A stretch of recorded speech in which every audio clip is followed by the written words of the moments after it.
¿Qué tal? Muy buen día a todos. Muchas gracias por la invitación. Me da mucho gusto poder estar en este importante congreso. Mi nombre es Danet Cervantes Quesada. Soy catedrática de la Universidad Autónoma de Baja California en el campus Tijuana. Trabajo en la carrera en la licenciatura en comunicación impartiendo materias de teoría y de metodología, específicamente la cualitativa. Entonces, el trabajo que quiero comentarles el día de hoy tiene que ver con esta nueva modalidad que estamos viviendo, nueva normalidad como se ha llamado, ¿no? A partir de la pandemia tuvimos que replantear nuestra existencia y como individuos y hacer cambios en todos los ámbitos de nuestra vida, el económico, el laboral, el social y el educativo precisamente, que es el que me compete en esta plática. En el término, los procesos de enseñanza-aprendizaje ha habido un gran cambio que ha requerido esfuerzos conjuntos de los padres de familia o cuidadores y de los docentes para poder continuar con las clases y con la enseñanza a los jóvenes.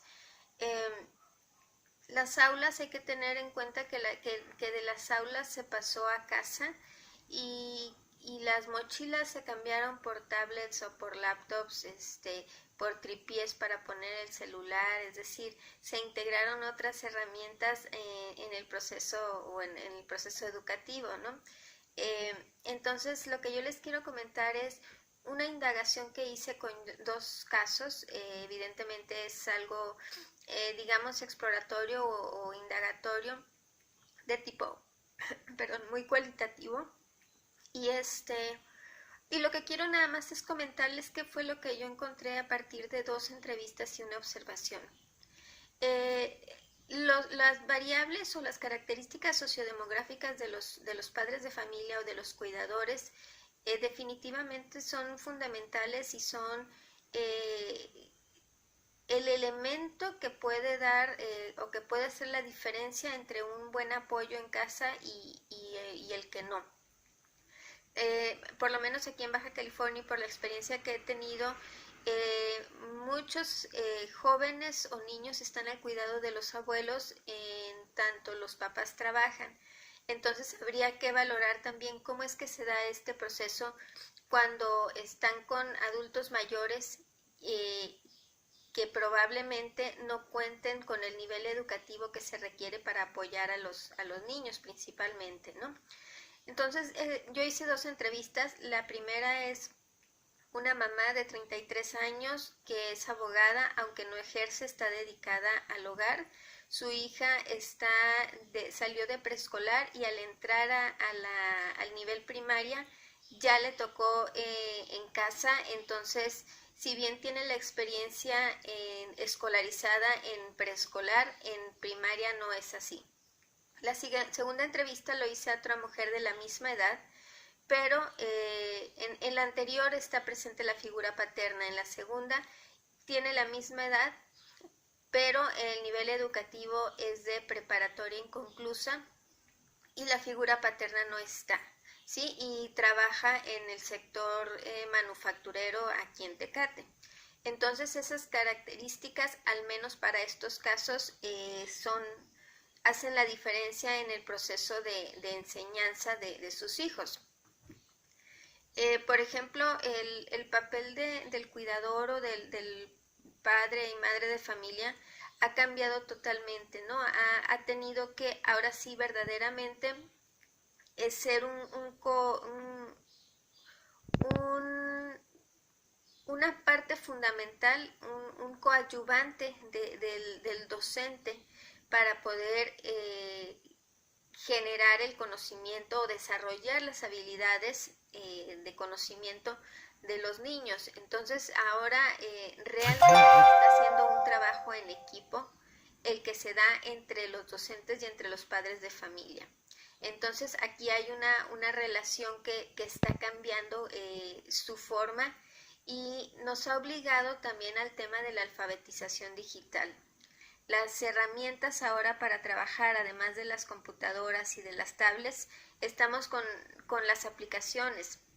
Los maestros han tenido que recurrir a WhatsApp, a grupos de Facebook, a clases en Meet, en Blackboard, en Zoom, es decir, todas las plataformas digitales que hay a la mano y todas las herramientas digitales con las que podemos contar han sido tomadas y los docentes han tenido que adaptarse en muy poquito tiempo a dichas plataformas. Los alumnos también y con ellos los padres de familia. Cuando estamos hablando de niños, pues son los padres de familia quienes tienen que aprender a utilizar las plataformas para luego enseñarle a los niños que puedan utilizarla. Por otra parte, hay una relación a través de principalmente de la aplicación WhatsApp para establecer la relación entre los docentes y los padres de familia, ¿no? Entonces se generan estos grupos en donde el docente va dando instrucciones o va mandando actividades para que los padres de familia las trabajen en casa con los niños. En la entrevista 1, por ejemplo, que aparece la figura paterna, él se encarga de todos los ejercicios que tienen que ver con educación física, porque les mandan ejercicios que ellos tienen que realizar y tienen que tomar video y se envía el video de este trabajo. Entonces, digamos que la mamá se ocupa de lo que tiene que ver con las demás clases y lo que corresponde a educación física es el papá quien se ocupa, ¿no? La relación entre docentes y alumnos se ha visto muy afectada. En el caso de la entrevista 1, tienen 2 sesiones virtuales a la semana, entonces el niño es capaz de visualizar en la pantalla todas las fotografías de todos sus compañeros, más bien con cámaras abiertas, y por lo menos los conoce, pero no hay esta interacción, no hay una conversación entre los alumnos, entre ellos, la relación alumno-alumno. Si bien en esta clase que pude observar hay una interacción del docente con los alumnos, con algunos ejercicios y pidiéndolos que los respondan, lo que es cierto es que la interacción de entre iguales entre los alumnos no se da, no es posible a través de las plataformas o no se ha encontrado tal vez una dinámica para fomentar o crear esta interacción, ¿no? Los docentes con los padres de familia, bueno, se han tenido que, como mencionaba, a través principalmente de WhatsApp, es que están en constante relación. La práctica de los docentes han tenido que aprender a desarrollar, si bien es seguro o es probable que muchos ya lo dominaran, han tenido que desarrollar habilidades de alfabetización digital sobre la marcha, lo mismo que los padres de familia y que los niños. Entonces, ese ha sido un arduo trabajo por parte del docente, que no ha habido, como todo fue tan repentino, la suspensión y el alargarse del confinamiento y de esperar el regreso a clases que apenas se está dando y de una manera escalonada, sí hubo esta necesidad de sobre la marcha ir desarrollando habilidades de alfabetización digital.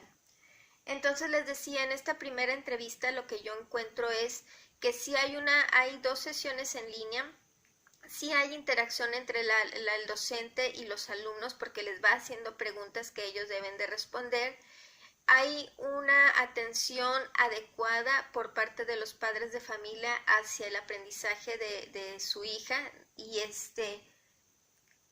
entonces eso como resultado tiene que aun cuando la niña no entró al primer año de primaria, ella logró aprender a leer teniendo solamente 2 sesiones, pero esto se debe también al apoyo que están dando los padres, es decir, que están constantemente al pendiente y que están al pendiente de las tareas, de que se hagan las tareas, de que la niña estudie. Entonces, en este caso, el papel, me parece, de los padres de familia juega muy a favor, ¿no?, del proceso de enseñanza-aprendizaje. La mamá me dice que cuentan con un grupo de WhatsApp en donde la maestra les va dando indicaciones y van trabajando con los libros de texto gratuito. En el segundo caso, Tenemos a una madre de familia que, como les decía, trabaja en el sector manufacturero y trabaja de 4 de la tarde a 2 de la mañana, más lo que hace en traslado, 2:30, casi 3 de la mañana. Entonces, no hay una atención específica para el niño, para ayudarle con las tareas y para dedicarle tiempo. En el primer caso, lo que vi fue que la niña tenía un espacio dedicado a su estudio, un escritorio, la computadora, todo a la mano. En el caso de la segunda entrevista, el niño no dispone de un espacio específico para estudiar, sino que es en cualquier lugar de la casa en donde pueda encontrar en determinado momento un lugar, ¿no? Pero la otra también es la interacción del docente. Cuando yo hice la entrevista, me comentaba la mamá que el docente les mandaba ejercicios al grupo de padres de familia de WhatsApp, pero para cuando yo la entrevisté me decía que habían pasado 2 semanas y el docente no había enviado ninguna actividad. Entonces, aquí vemos una práctica distinta entre la primera, que la maestra hace 2 sesiones en vivo y está en constante comunicación con los padres de familia. En esta parte, el docente solamente enviaba actividades, pero cada 15 días o cada semana, no era tan constante, es lo que me decía la mamá. Por otra parte, que me resultó muy sorprendente e interesante o preocupante, más bien sería la palabra, es que en el segundo caso el niño presenta a lo largo de este tiempo un problema de obesidad, es decir, me decía su mamá que el niño en este tiempo ha tenido un incremento de 10 kilogramos en su peso, es decir, está con sobrepeso, y esto se debe principalmente a que no está yendo a la escuela, no tiene actividad física, sino que estamos hablando de un sedentarismo que está en casa todo el tiempo. Entonces, me parece que este tema de la alfabetización digital y de la enseñanza, de los procesos de enseñanza-aprendizaje en la nueva normalidad y lo que sucedió en pandemia, nos ofrecen un área de oportunidad muy amplia y muy interesante para aprender sobre lo que está ocurriendo, pero también para crear políticas públicas en torno a ello y crear programas que nos ayuden con el sedentarismo, programas que nos ayuden con la alfabetización digital. Habrá que ver también si los alumnos que no entraron al sistema presencial, al hacer el cambio de educación en casa a educación en la escuela, se van a ver si se van a adaptar, porque ellos en 1 año, en 2 años no han desarrollado habilidades de integración con otros alumnos, porque a través de la pantalla no se da. Entonces también sería interesante, bastante interesante, el poder revisar qué va a pasar con estos niños que salen del kinder y de pronto la primaria, los 2 primeros años se dan en casa, ¿no? Entonces, el papel de los papás también, les decía, la primer niña, el primer caso, la niña aprendió a leer, en el segundo caso no aprendió a leer, sigue con problemas de lectura y de escritura. Entonces, el papel de los papás también es importante y el de los docentes.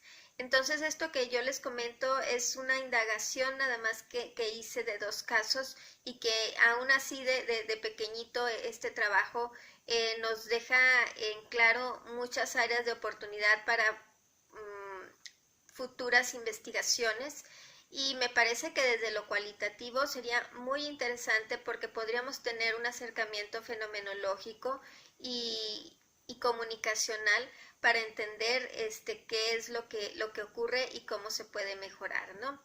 Entonces, hasta aquí mi comentario y agradezco a todos la participación.